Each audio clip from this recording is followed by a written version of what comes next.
और अब एक खास बात, आरजे रमझाझर के दर्शकों से निवेदन है, ताबड़तोड़ बेबाक व बेझिझक खबर देखने व जानने के लिए आज ही चैनल को सब्सक्राइब करें। लाल कलर का बटन सब्सक्राइब बटन है, उसे दबाते ही बेल आइकन आ जाएगा, उसे क्लिक करके ऑल ऑप्शन सेलेक्ट कर दें, जिससे सबसे पहले हमारे द्वारा डाले गए वीडियो आपके पास पहुंचेंगे और आप निर्बाध तरीके से इस चैनल के माध्यम से सारे खबर सबसे पहले देख सकते हैं। नमस्कार। नमस्कार, आप देख रहे हैं आरजे रमझाझर और मैं हूं रीना चतुर्वेदी। डोंगरगढ़ विकास खंड के सुदूर वनांचल क्षेत्र में पढ़ई तुहर द्वार अभियान का प्रशिक्षण संपन्न हुआ। शिक्षकों का एक दिवसीय प्रशिक्षण आयोजित किया गया। देखिए पूरी खबर।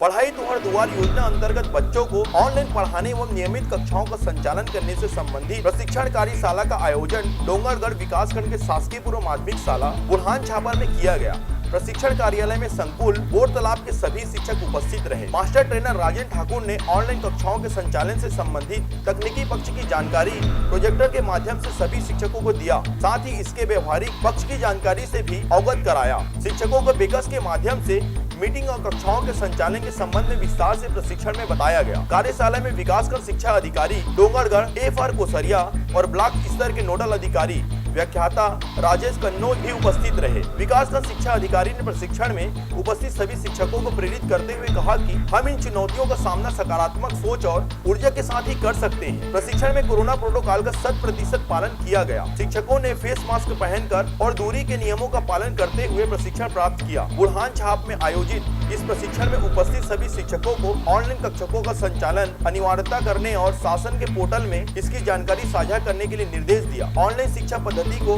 अपने दैनिक जीवन का अभिन्न अंग बना लिया है। शासन की योजना पढ़ाई तुहर द्वार का पूरा लाभ लेते हुए कुमारी वैशाली अपने शिक्षकों से व्हाट्सएप ग्रुप के माध्यम से शिक्षा अर्जन कर रही है और भविष्य में डॉक्टर बनने का सपना संजोया हुआ है। राजनांदगांव से ब्यूरो रिपोर्ट आरजे रमझाझर।